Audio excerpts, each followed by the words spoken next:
Vidyalaya matric மேல்நிலைப்பள்ளி அந்தியூர் 10ஆம் வகுப்பு முதலியல்ல முதலாவதாக எழுத்தை தொடர்ந்து சொல் என்ற பகுதியை காணலாம். சொல் என்றால் என்ன? சொல் என்பது பூ மணந்தது, மாடு புல் தின்றது. இந்த வரக்கூடிய சொற்களை பார்ப்போம். ஓர் எழுத்து தனித்தோம். பூ என்பது ஒரு எழுத்து தனியாக உள்ளது. பல எழுத்துக்கள் மலர்ந்தது என்பது பல எழுத்துக்கள் தொடர்ந்து. பல எழுத்துக்கள் சேர்ந்து வரலாம், ஒரு எழுத்து தனியாக வரலாம். பொருள் தருவாயில் பூ என்பது மனதை குறிக்கும். தனியாக வந்தாலும் பொருளை உணர்த்தக்கூடியது சொல் எனப்படும். ஓர் எழுத்து ஒரு மொழி என்று சொல்வார்கள். பொருள் தரும் வகையில் அமைவது சொல் எனப்படும். அதுதான் சொல் என்று பார்ப்போம்.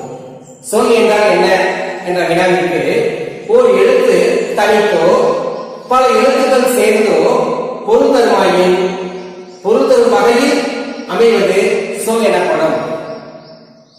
சொல்லுக்கு சிறிது விளக்கம்.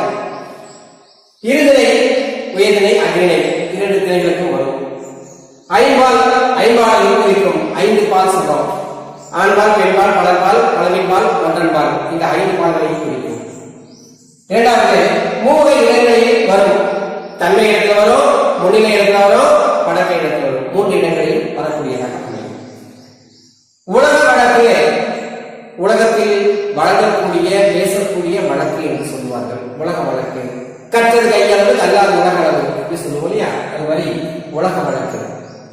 செய்யுள் வழக்கு, செய்யுள இடம்பெறக்கூடிய வழக்குகள், அதில் இடம்பெறக்கூடிய சொற்கள் இவற்றை கொண்டு வரும். வெளிப்படையாக, அடுத்தது வெளிப்படையாக வரும், குறிப்பாக வரும். வெளிப்படை என்பது ஒரு சொல்லுடைய பொருள் வெளிப்படையா நமக்கு கிடைக்கப்பெறும் ஒன்று. இரண்டாவது, குறிப்பாக விளங்குன்னு சொல்லுவோம். அது என்ன குறிப்பாக விளங்குதல் என்று பாடம் நடத்தும் பொழுது செய்யுள், பாடம், உரைநடை எல்லாம் நடத்தியிருப்போம்.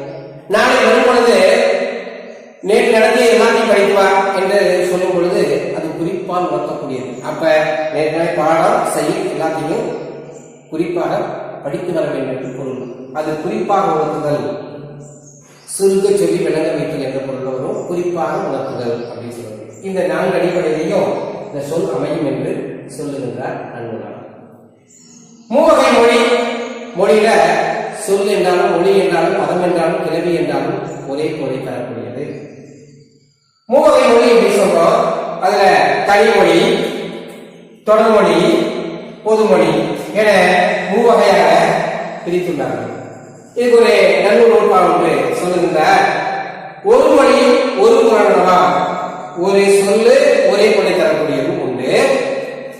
ஒரு புராணமா தொடர்மொழி என்று சொல்லக்கூடியது பல பொருளை தரக்கூடியது. இப்ப மாடு பூத்துங்கிறது பல பொருளை தரக்கூடியது அப்படின்னு வரலாம். பல பொருளை ஆகலாம். பொதுமொழி இருமையும் ஏற்பட. பொதுமொழி என்பது 2 வகையான, ஒரு சொல்லு 2 விதமான பொருளை தரக்கூடியதாக அமையும். இப்படி நன்னூல் நூற்பா சொல்லுகின்றார். தனிமொழினா என்ன? தனிமொழி என்பது ஒரு சொல் தனித்து நின்றோம் பொருள் தருவாயில் அது தனிமொழி எனப்படும். ஒரு சொல் தனித்து நின்று பொருள் தருவாயில் அது தனிமொழி எனப்படும். தனிமொழி என்றாலும் இங்க கண், படி. கண் என்பது உருவை குறிக்கும். படி என்பது படித்தல் என்ற பொருளை வினையை செய்யக்கூடியது. கண், படி இந்த ரெண்டுமே இது தனி சொல்லு, அது தனி சொல்லு. தனியாக பொருள் உணர்த்தக்கூடியது அப்படின்னு சொல்றாங்க. கண்ணன் படித்தான், கண்ணன் படித்தான். இது பல எழுத்துக்கள் தனிமொழியா வந்திருக்கு. ஆடினான், பாடினான். இது ஆடுதல் என்ற தொழில், இது பாடுதல் என்ற தொழில். இதெல்லாம் எடுத்துக்காட்டு, தனிமொழிக்கு எடுத்துக்காட்டு. தனிமொழி தனியாக பல எழுத்துக்கள் சேர்ந்து வந்திருக்கும், ஆனால் பொருளை உணர்த்தக்கூடியதாக இருக்கும். அதுதான் சொல்லுன்னு சொன்னோம். இங்க கண், படி எல்லாமே தனிமொழி என்று சொல்லப்படும். அடுத்தது தொடர்மொழி. 2 அல்லது அதற்கு மேற்பட்ட, ஒரு சொல் இருக்கா, 2 சொல் இருக்கலாம், 3 சொல் இருக்கலாம். இவை தொடர்ந்து சொற்கள் பொருளை உணர்த்தக்கூடியதுக்கு பேர் தொடர்மொழி. 2 அல்லது அதற்கு மேற்பட்ட தனிமொழிகள் தனித்தனியா சொற்கள் ஒன்னா சேர்ந்து தொடர்ந்து பொருள் தருவது தொடர்மொழி எனப்படும். அதுதான் தொடர்மொழி என்று சொல்வோம். அதுதான் தொடர்மொழி என்று சொல்லலாம். இரண்டோ அல்லது அதற்கு மேற்பட்ட தனிமொழிகள் தொடர்ந்து தனித்தனியான சொற்கள் தொடர்ந்து பொருள் தருவது தொடர்மொழி எனப்படும். அதுதான் தொடர்மொழிக்கான இலக்கணம். எடுத்துக்காட்டு, கண்ணன் வந்தான். கண்ணன் வந்தான். ஒரே சொல்றவருக்கு கண்ணன் என்ற ஒரு மாணவன் வந்தான் என்ற பொருள். சொல் கண்ணன் வந்தான். மலர் வீட்டுக்கு சென்றார். கதிர் பள்ளிக்கு வந்தான். இதுதான் தொடர்மொழி.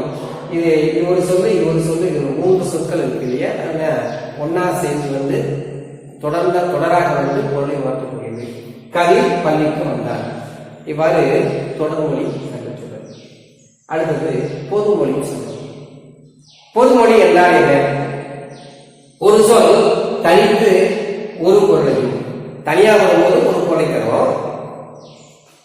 அச்சொல்லே அதே சொல்லு பிரிஞ்சு அந்த சொல்ல ரெண்டா பிரிக்கும் பொழுது அது இன்னொரு பொருளை தரும். அச்சொல்லே பிரிந்து என்று வேறொரு பொருளை தருகிறது, மற்றொரு பொருளை தரும். தனியா இருக்கும் போது ஒரு பொருளை தருகிறது, அந்த சொல்ல பிரிக்கும் பொழுது அது மற்றொரு பொருளை தருகிறது. அப்ப ஒரே சொல்லு 2 விதமான பொருள் தரும். அதான் பொதுமொழி. இரண்டுக்கும் பொதுவாக வரக்கூடியது பொதுமொழி என்று சொல்லப்படும். ஒரு சொல் தனித்து ஒரு பொருளையும் அச்சொல் பிரிந்து என்று வேறு பொருளையும் தரும். அது மட்டும் இல்ல, தனிமொழிக்கும் தொடர்மொழிக்கும் பொதுவாய் அமைவது, தனிமொழிக்கும் தொடர்மொழிக்கும் பொதுவாய் அமைவது பொதுமொழி எனப்படும். தனிமொழிக்கும் வரும், தொடர்மொழிக்கும் வரும். ரெண்டுக்கும் பொதுவாய் அமையறதுனால இது பொதுமொழி என்று சொல்லப்படும். மீண்டும் இந்த சொல்லை பார்க்கலாம். பூ மலர்ந்தது, மாடு புல் தின்றது. இது சொல் என்று சொல்லப்படும். ஒரு எழுத்தோ, ஒரு எழுத்து தனியா இருக்கு, எழுத்து தனித்தோ பல எழுத்துக்கள் சேர்ந்தோ பொருள் தரும் வகையில் அமைவது சொல் எனப்படும். அதுதான் சொல் என்று சொல்லலாம். அது இடம்பெறக்கூடிய சின்னதாக ஒரு இலக்கணம். இருதினைகளையும் 5 பால்களையும் குறிக்கும். மூவை இடங்களிலும் வரும். உலக வழக்கிலும் செயல் வழக்கிலும் வரும். வெளிப்படையாகவும் குறிப்பாகவும் விளங்கும். மூவகை மொழி: தனிமொழி, தொடர்மொழி, பொதுமொழி என மொழி மூவகைப்படும். மொழி எத்தனைகளோ கேள்விகளோ அதுக்கான விடை. இதுக்கு இந்த நூற்பாடு நன்னூல்ல பாக்களாக எழுதப்பட்டிருக்கோம். அந்த பாடலை கீழே எழுதிட்டேன். ஒரு மொழி ஒரு புலனலாம், தொடர்மொழி பல புலன, பொதுமொழி இருமையும் ஏற்பன. தனிமொழி என்றால் என்ன? ஒரு சொல் தனித்து நின்று பொருள் தருவது தனிமொழி எனப்படும். எடுத்துக்காட்டு, கண் படி. கண்ணன் படித்தான், ஆடினான். எடுத்துக்காட்டு, 8 என்ற எண்ணை குறிக்கும். 8 என்ற சொல் ஒரு எண்ணை குறிக்கும். அதே சொல்ல பிரிக்கும் பொழுது எல் கூட்டல் தூ என பிரிந்து எல்லை உண், எள்ளு என்ற தானியத்தை உண், சாப்பிடு என்பது பொருள். எல்லை உண், இது பிரிந்து நின்று எல் கூட்டல் தூ என பிரிந்து எல்லை உண் என்ற பொருளை தரும்.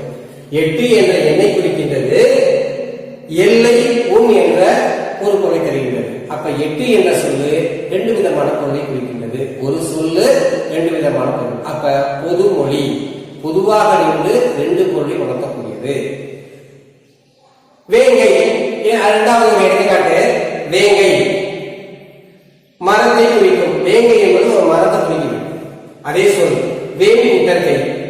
வேம்பு குட்டற்கைனா அதுக்கு என்ன பொருள்? வேகுகின்ற கை என்பது பொருள். கை நெருப்புல வெந்துருச்சுன்னா அதுக்கு வேகுகின்ற கை.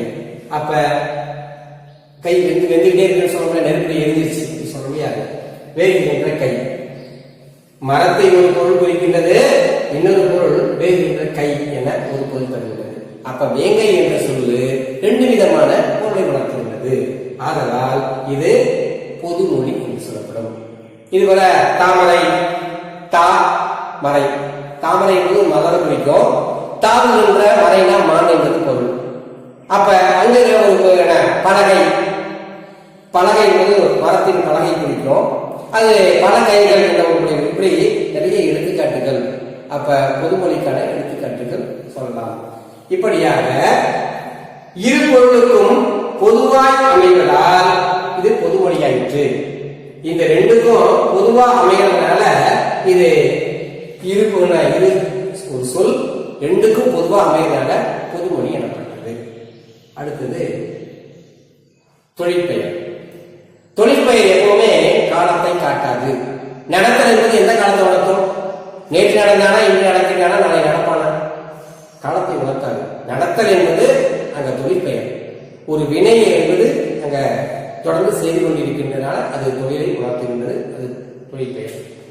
ஒரு வினை அல்லது செயலை குறிக்கும் பெயரானது எண், இடம், காலம், பால் ஆகியவற்றை குறிப்பாகவோ வெளிப்படையாகவோ உணர்த்தாமல், குறிப்பாகவோ வெளிப்படையாகவோ உணர்த்தாமல் வருவது தொழிற்பெயராகும். குறிப்பாகவும் சொல்லாது, வெளிப்படையாக சொல்லாது. அப்படி வரக்கூடிய தொழிற்பெயர். நடத்தல் என்பது எந்த காலத்தை உணர்த்தோ காலத்தை உணர்த்தாது. நடந்துட்டு இருக்கா அதுதான் ஒரு செய்யக்கூடிய தொழிலை உணர்த்துவது, செயலை உணர்த்தக்கூடியது இந்த தொழிற்பெயர் என்று பொருள். ஒரு வினை அல்லது செயலை குறிக்கும் பெயரானது எண், இடம், காலம், பால் ஆகியவற்றை குறிப்பாகவோ வெளிப்படையாகவோ உணர்த்தாமல் வருவது தொழிற்பெயராகும். அதுதான் தொழிற்பெயர் என்று சொல்லுகின்றோம். மீண்டும் பார்க்கலாம். வருவது தொழிற்பெயராகும். தொழிற்பெயருக்கு எடுத்துக்காட்டு ஈதல், நடத்தல், ஆடுதல், பாடுதல், ஓடுதல், குறித்தல், இப்படியாக நிறைய சொல்லலாம். இது அல், தல் என்ற விகுதியை பெற்று வரக்கூடியதாக அமையும். ஈதல், நடத்தல். ஈதல்னா கொடுக்குதல் என்பது பொருள். நடத்தல் நடந்து கொண்டே இருக்காங்கயா, நடத்தல் என்ற தொழில். பாடம் நடத்துதல், ஆசிரியர் பாடம் நடத்துதல், நடத்தல் என்ற தொழில். இப்படியாக தொழிலை உணர்த்தக்கூடியதாக அமையும். விகுதி பெற்ற தொழிற்பெயர்கள். அது விகுதி பெற்ற ஒரு சொல்ல பகுதி விகுதின்னு இருக்கு. பகுதி ஒரு பொருளை உணர்த்தும், விகுதி ஒரு பொருளை உணர்த்தும். அப்படி வரும்போது வினையுடன் இப்ப நட என்ற செயல் அது வினை. நட, ஆடு, ஓடு, பாடு எல்லாம் வினைச்சொல், அடிச்சொல், வேர்ச்சொல் என்று சொல்லுவோம். வினையுடன் விகுதி சேர்வதால் அந்த இறுதியில வரக்கூடிய சொல் இருக்கிறது, அந்த எழுத்துக்கள் சேரும் பொழுது உருவாகுவது தொழிற்பெயர். விகுதி பெற்ற தொழிற்பெயர்கள். இதுக்கு என்ன பேரு? விகுதி பெற்ற தொழிற்பெயர் என்று பெயர். வினையடியுடன் விகுதி சேர்வதால் உருவாகும் தொழிற்பெயர்கள் விகுதி பெற்ற தொழிற்பெயர்கள். அப்படி பார்ப்போம். வினையடியுடன் விகுதி சேர்வதால் உருவாகும் தொழிற்பெயர் விகுதி பெற்ற தொழிற்பெயர் என்று பெயர். எடுத்துக்காட்டு பார்க்கலாம். வினையடி, வினைனா நட, வால், ஆத்னா வினை சொற்கள். ஆடு, பாடு, ஓடு, குதி அப்படி சொல்லக்கூடியதெல்லாம் இங்க வினை சொற்கள். விகுதி என்பது தல், கை, அல் என்பதெல்லாம் இங்க விகுதி. நட வினையடி, விகுதி தல், சொல்ல வரும்போது நடத்தல், அது நடத்தல். நட கூட்டல் நடத்தல். வால் கூட்டல் கை, வாழ்க்கை. ஆள் கூட்டல் அல், ஆளல். புணர்ச்சி விடும்போது உயிர் உடல்மை உயிர் ஒன்றுவது இயல்பே, ஆளல். ஆள் கூட்டல் அல், ஆளல் அப்படின்னு வரும். இதெல்லாமே வினை சொற்கள், இது விகுதிகள் என்று சேர்ந்து தொழிற்பெயராக வந்தது. எடுத்துக்காட்டு தெளிவாக சொல்றோம். அடுத்தது ஒரே வினையடிகள் பல விகுதிகளை ஏற்கும். ஒரு வினையடி பல விகுதிகளை என ஏற்கக்கூடியிருக்கிறோம். எப்படி? நட என்ற ஒரே ஒரு வினைச்சொல், நட அப்படிங்கிற ஒரு வினைச்சொல் இருக்கு என்பது வினையடி. வினையடின்னு சொன்னா வினைச்சொல்லுக்கு அடிப்பகுதி, அடிச்சொல், வேர்ச்சொல், வினைச்சொல் இப்படின்னு சொல்லலாம். நட என்று சொல்லு நடை, ஐ சேர்ந்திருக்கு, விகுதி ஐ, நடை. நடத்தை ஒரு மனிதனுடைய நடத்தை, மாற்றங்கள், நடத்தை மாற்றங்கள், நடத்தை செயல்பாடுகள், நடத்தை பழக்க வழக்கங்கள் இதெல்லாம் சொல்லலாம். இப்ப நடத்தை, நட என்று சொல்லு விகுதி சேர்ந்து நடத்தை அப்படின்னு இருக்கு. நட என்று சொல்லு நடத்தல், கல் விகுதி வந்திருக்கு. அப்ப ஒரு வினை சொல்லு பல விகுதிகளை பெற்று வரும்னு சொல்றோம். அப்ப நடை என்ற ஒரு விகுதி சொல்லு, நடத்தை என்ற ஒரு சொல்லு, நடத்தல் என்று 3 விகுதிகளை பெற்று இப்படி பல விகுதிகளை பெற்று வரும் அப்படின்னு சொல்றாங்க. தொழிற்பெயர் பார்க்கும்போது பொருளில் வருவது எதிர்மறை தொழிற்பெயர். எதிர்மறையான பொருளில் வருவது எதிர்மறை தொழிற்பெயர். எப்படி? நடந்தால் இதற்கு எதிர்மறையான சொல் நடவாமை. கொன்றால் இதற்கு எதிர்மறையான சொல் கொல்லாமை. அப்ப நடவாமை என்பது நடக்காத தன்மை, கொல்லாமை என்பது கொல்லாத தன்மை. எதிர்மறையான பொருளை உணர்த்துகின்றனால் இது எதிர்மறை தொழிற்பெயர் என்றாயிற்று. அடுத்ததா முதல்நிலை தொழிற்பெயர். முதல்நிலை தொழிற்பெயர் முதல்நிலையை தொழிற்பெயராக அமைந்தது. அது எப்படி சார்? விகுதி பெறாமல், இங்க விகுதியே இல்லை, ஒரு சொல்லுல விகுதி இல்லாமல் அது தொழிற்பெயராக இருக்கின்றது. அது எப்படி? விகுதி பெறாமல் வினைப்பகுதியே, இப்ப தட்டு, உரை, அடி என்பவர் வினைப்பகுதி, வினைப்பகுதியே தொழிற்பெயராக மாறுகிறது. இது முதல்நிலை தொழிற்பெயர் என்று சொல்லுகிறோம்.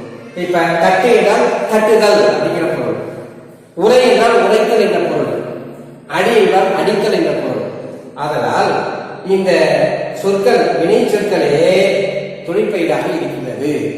இப்படி முதல்நிலை தொழிற்பெயர் என்று சொல்லுகிறோம். இச்சொற்கள் முறையே தட்டுதல், உரைத்தல், அடித்தல் என்ற பொருளில் பொருள்படும் போது முதல்நிலை தொழிற்பெயராகின்றன. அடுத்ததா முதல்நிலை திரிந்த தொழிற்பெயர். இப்ப முதல்நிலை தொழிற்பெயர் பார்த்துட்டோம். அடுத்ததா முதல்நிலை திரிந்த தொழிற்பெயர். திரிதல், மாறுதல் என்பது பொருள். இவை விகுதி பெறாமல், விகுதியே இருக்காது, முதல்நிலை என்ன நினைக்கும்? தொழிற்பெயராக இருந்தது. முதல்நிலை தொழிற்பெயராகிறது. எடுத்துக்காட்டு பார்ப்போம். பெயர் தொழிற்பெயர், முதல்நிலை தொழிற்பெயர், முதல்நிலை திரிந்த தொழிற்பெயர். எடுத்துக்காட்டு கெடுதல். இப்ப கெடுதல் என்பது தொழிற்பெயர் சொல். கெடுதல், கெடு, கேடு.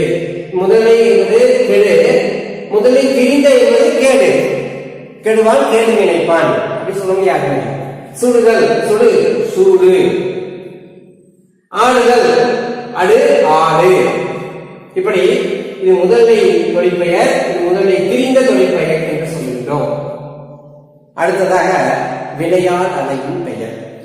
ஒரு வினைமுற்று பெயரின் தன்மையை அடைந்து, ஒரு வினைமுற்று சொல் பெயரின் தன்மையை அடைந்து வேற்றுமை ஏற்றும் ஏற்காமல், வேற்றுமை இருக்கிறது ஐ, ஆ, கு, இன், அது, கண் என்று சொல்லக்கூடிய வேற்றுமை ஏற்றும் ஏற்காமலும், வேற்றுமை உறுப்பை மொத்தம் எப்படி சொல்லிப்போம். பெயரே ஐயன், கு, இன், அது, கண் சொல்லக்கூடியது. இந்த வேற்றுமை உறுப்புகளை ஏற்றும் ஏற்காமலும் வரக்கூடியது. வேறொரு பயனை கொண்டு முடிவது, அதே பயனை வேறொரு பயனை கொண்டு முடிவது வினையால் அணையும் பெயர். வினையோடு சேர்ந்து வரக்கூடிய பெயர் சொற்களாக அமையும். வினையால் அணையும் பெயர். எடுத்துக்காட்டு என்ன? தன்மை. எடுத்துக்காட்டு வந்தவர் அவர்தான். எடுத்துக்காட்டு வந்தவர் அவர்தான். இது எப்படிலாம் சொல்றாங்க? தன்மை, முன்னிலை, படக்கை ஆகிய 3 இடங்களுக்கு வருகிறாங்க. தன்மை இடத்தவெல்லாம் முன்னிலை இடத்தாலை குறிக்கலாம், படக்கை இடத்தாலை குறிக்கலாம். அடுத்து 3 இடங்களில் வரும், 3 காலங்களிலும் வருகிறாங்க. இறந்த காலம், நிகழ்காலம், எதிர்காலம், 3 காலங்களிலும் வரும் அப்படின்னு சொல்றாங்க. இது எடுத்துக்காட்டுனா வந்தவர் அவர்தான் அப்படின்னு சொல்றாங்க. வந்தவர் அப்படின்னு சொல்றாங்க. அது வினையாக இல்லை. வந்தவர் அப்படின்னா எந்த காலத்துக்கு தெரியும்? 3 காலத்துக்கு. வந்தவர் அப்படின்னா வந்துட்டார்னு அர்த்தம். இப்படி வந்தவர் இது வினையால் அணையும் பெயர். அவர்தான், யார் வந்தார்? யாரோ ஒரு நபர் வந்தார், அவர்தான் வந்தார் அப்படின்றோம். அப்போ ஒரு பையன், ஒரு பெரிய மகான் மாதிரி இருக்கலாம், அப்புறம் நேரத்தில் வந்து விட்டு சென்றார். ஒரு ஞானி இருக்கலாம், ஒரு குருமா இருக்கலாம். பொறுத்தார் பூமியாழ்வார், பொறுத்து கொண்டவர் பூமியாழ்வார், பொறுத்தார் பூமியாழ்வார் அப்படி சொல்றாங்க. அவ்வளவு பொறுமையாக அகழ்வாரை தாங்கும் நிலம் போல நம்ம இகழ்வார் பொறுத்தல் தலைன்னு சொல்லுவாங்க. பொறுத்து கொள்ளக்கூடிய தன்மை. பொறுத்தார் பூமியாழ்வார். பொறுத்தார் என்பது இங்கே வினையார் அணையும் பெயர், வந்தவர் என்பது வினையார் அணையும் பெயர் அப்படி சொல்றோம். அதனால் இந்த சொல் என்பதுல முதல்ல சொல் என்றால் என்ன பார்த்தோம், தனிமொழி, தொடர்மொழி, பொதுமொழி பார்த்தோம். அப்புறம் தொழிற்பெயர் பார்த்தோம். அப்புறம் வினையார் அணையும் பெயர் பார்த்திருக்கோம். அப்ப முதல்நிலை தெரிந்த தொழிற்பெயர் பார்த்திருக்கோம், முதல்நிலை தொழிற்பெயர் பார்த்திருக்கோம். இதெல்லாம் தொடர்ந்து பார்த்திருக்கோம். நன்றி. இவற்றை இலக்கணங்களை முறையாக படித்தால் இலக்கண குறிப்பு, பகுபதம் அப்படின்ற சொற்களை எல்லாம் நம்ம முறையாக தெரிந்து கொள்ளலாம் என்பதை கூறி இந்த வகுப்பை இத்தோடு நிறைவு செய்கிறேன். நன்றி, வணக்கம்.